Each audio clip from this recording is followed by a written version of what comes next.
x plus y raised to the power n, okay, is n plus 1, ठीक है ना, n plus 1 that is one more than the index, that is one more than the index. कहने का मतलब ये है कि जो टोटल नंबर ऑफ टर्म्स होगा इस एक्सपेंशन में क्या होगा, x plus y raise to the power n expansion में क्या हो जाएगा, n प्लस 1 हो जाएगा। और आप इस तरह आप याद रख सकते हो कि means one more than the terms, ठीक है ना। टोटल नंबर ऑफ टर्म्स कितना हो जाएगा, ऐसे हो जाएगा। जैसे कि आपको एग्जांपल अगर समझ में नहीं आया तो मैं यहाँ पे एक एग्जांपल लिख के बता देता हूँ।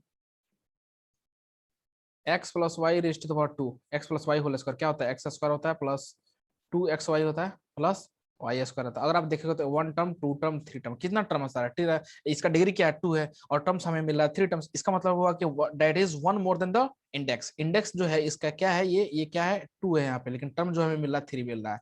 यानी जब भी टर्म्स होगा ना तो एक ज्यादा होगा किससे, जो हमारा इंडेक्स होगा, पावर होगा, ठीक है ना।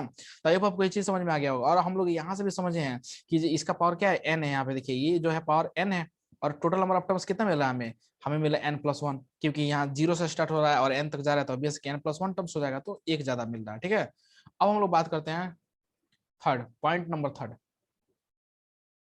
प्रॉपर्टी नंबर थर्ड ये है, the sum of the powers of x, the sum of the power of x, powers of x and y in each term is always n, ठीक है ना। The sum of the powers of x and y in each term is always n, मतलब x और y के जो means उसका जो आप x का पावर और y के पावर का जब सम कीजिएगा तो हमेशा क्या मिलेगा, n मिलेगा। मैं जैसे कि आपको ऑलरेडी ये चीज समझा चुका हूँ यहाँ पे कि n-1 n-0 है, ये y x का पावर यहाँ पे n-0 है, यहाँ पे क्या है 0, दोनों को जोड़िए क्या आ जाएगा, n आ जाएगा। यहाँ पे क्या x-1 है, जैसे कि मैं यहाँ पे एग्जाम्पल लेकर समझा देता हूँ कैसे, ठीक है ना। यहाँ पे आप देख लीजिए, जैसे कि मैं यहाँ पे लिख रहा हूँ, जैसे फॉर एग्जाम्पल, ठीक है, मान लीजिए कि x plus y raised to the power 3 है, ठीक है ना। तो क्या हो जाएगा, एक्स क्यूब हो जाएगा plus plus 3x² y plus 3xy² plus y cube.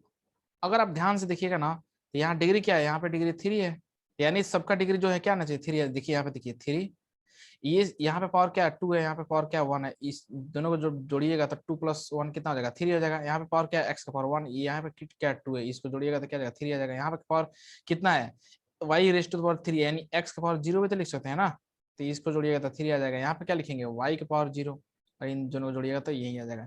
तो यही तो बोला कि the sum of the powers of x and y in each term is always 3, क्योंकि यहाँ पे x प्लस वाई की पावर क्या है 3 है। तो सब टर्म्स में जैसे हम लोग x और y के पावर को ऐड कर रहे हैं तो हमें 3 मिल रहा है। In the same way x plus y raise to पर n है, तो अगर x के पावर और y के पावर को ऐड कीजिएगा तो आपको क्या मिलेगा, हमेशा n मिल जाएगा, ठीक है। तो ये तो बहुत ही आसान है। आई होप आपको ये चीज समझ में आ गया होगा। नेक्स्ट पॉइंट, पॉइंट नंबर 4, और you can say property number 4 which is very very important, ठीक है ना। ये प्रॉपर्टी नंबर 4 जो है बहुत इंपॉर्टेंट है, ठीक है। मैं इसको स्टार मार्क स्टार, ठीक है ना। चलिए, the ratio of the r plus 1th term,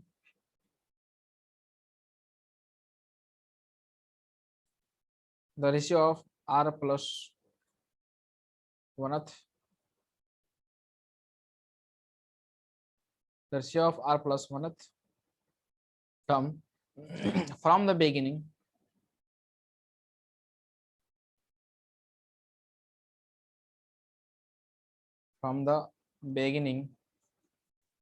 and end is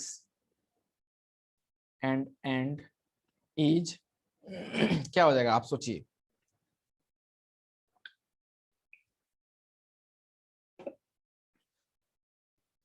the ratio of r plus 1th term from the beginning and end is, देखिए फ्रॉम द बिगिनिंग है और एंड है। देखिएगा समझने की कोशिश कीजिएगा इसको। हम लोग जानते हैं कि जो फॉर्मूला होता है क्या होता है, N C R first term means x raised to the power क्या होगा, दोनों का difference n minus r into y raised to the power r होता है। अब हम लोग इसी फॉर्मूला को अगर हम लोग लास्ट से बात करेंगे तो क्या हो जाएगा, N C N minus r हो जाएगा पीछे ठीक है ना, और x raised to the power दोनों का डिफरेंस क्या होता है, दोनों का डिफरेंस अगर देखिएगा तो एन माइनस आर तो हो जाएगा आर, और y raised to the power क्या हो जाएगा, ये हो जाएगा एन माइनस आर, तो एन माइनस आर। अगर आप यहाँ पे ध्यान से देखिएगा तो हम लोग जानते हैं कि एन सी आर और N C N minus r दोनों सेम होता है, जो कि हम लोग ऑलरेडी रिजल्ट जो फर्स्ट रिजल्ट हमारा था यही था, ठीक है ना। जो बाइनोमियल थ्योरम में सबसे पहले जो चीज पढ़े थे हम लोग, क्या पढ़े थे कि N C R equal to N C N minus r, ये दोनों सेम होता है। अब इसको क्या करेंगे, इस एक्स को ऊपर की तरफ लेंगे, एक्स को क्या करेंगे, ये एक्स वाला इसको लेंगे ऊपर की तरफ, तो क्या हो जाएगा, x raised to the power n minus r, ठीक है, डिवाइड वाई, ये क्या है एन माइनस आर है पहले से, और इस आर को क्या करेंगे नीचे की तरफ लेंगे तो ये आर हो जाएगा। यानी जो फाइनल यहाँ से निकल के आएगा ना, तो क्या आ जाएगा, x by y raised to the power n minus two r आ जाएगा, ठीक है। ये हमारा फाइनल फॉर्मूला हो जाएगा, ठीक है, इसको आपको याद रखना है, x by y raised to the power n minus r, ठीक है, जो कि बहुत ही इंपॉर्टेंट है, x by y raised to the n minus two r, ठीक है। और एक चीज आप ये क्यों हम लोग जानते हैं कि ये N C R equals to N C N minus r from the beginning and end, coefficients जो होता है वो क्या होता है, from the beginning and end is same होता है बाइनोमियल थ्योरम में, ये चीज हम लोग ऑलरेडी डिस्कस कर चुके हैं। तो ये चीज तो यहाँ से समझ में आ गया, ठीक है। लेकिन ये जो फॉर्मूला होता है ना बहुत ज्यादा इंपॉर्टेंट है, इससे रिलेटेड बहुत सारा क्वेश्चन पूछा गया, ठीक है ना, जे के अंदर अभी लेटेस्ट क्वेश्चन बहुत सारे आए हैं जे के अंदर, ठीक है, अभी भी यही फॉर्मूला है। अब नेक्स्ट देखिएगा 6, अब हम लोग बात करने वाले हैं नेक्स्ट, जैसे कि मैं लिखूं अगर, एक्चुअली आई थिंक ये फोर्थ था कि, हाँ फोर्थ था ना, अब फिफ्थ ये है NC0 NC0 NC1 NC2 up to NCN, all are binomial, all are binomial coefficient represented by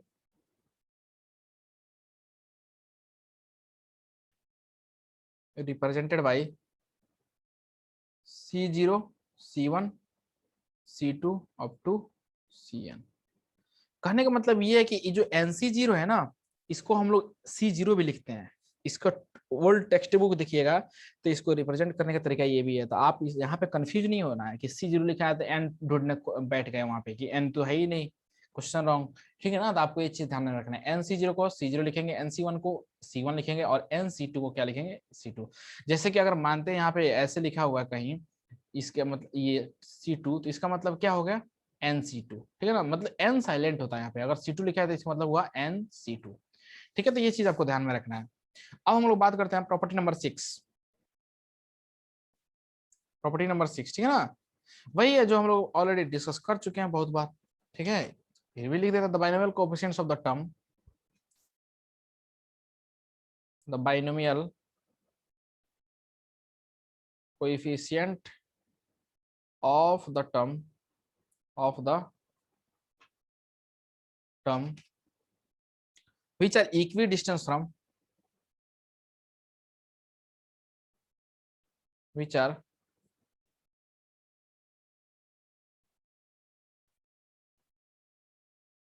equidistant from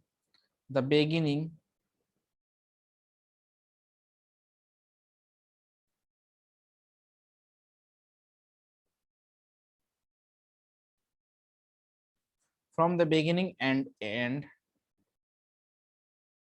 end is same, ठीक है ना। कहने का मतलब क्या, आप बात को समझने की कोशिश किया, बोल रहा है कि the binomial coefficients of the term which are equidistance from the beginning and end is same. कहने का मतलब कि द बाइनोमियल कोएफिशिएंट्स जो होता है ना, ठीक है, उसका जो टर्म्स होता है बिगिनिंग से और एंड से जो होता है सेम होता है, ठीक है ना, from the beginning and end is same. तो फॉर्मूला कौन सा है, वही तो है NCR equals NCN minus r, NCR equals NCN minus r, यही तो होता है, ठीक है। तो ये हो गया हमारा काम, ठीक है। दोनों इक्वल होता है। यही तो है, हम लोग ऑलरेडी इसको डिस्कस कर चुके हैं। अब हम लोग इससे रिलेटेड कुछ एग्जांपल्स देखते हैं जिससे हमारा कंसेप्ट क्या हो, थोड़ा ताजा ताजा होना शुरू हो जाए। ठीक है, जैसे कि मैं यहाँ पे फर्स्ट एग्जांपल लेने जा रहा हूँ।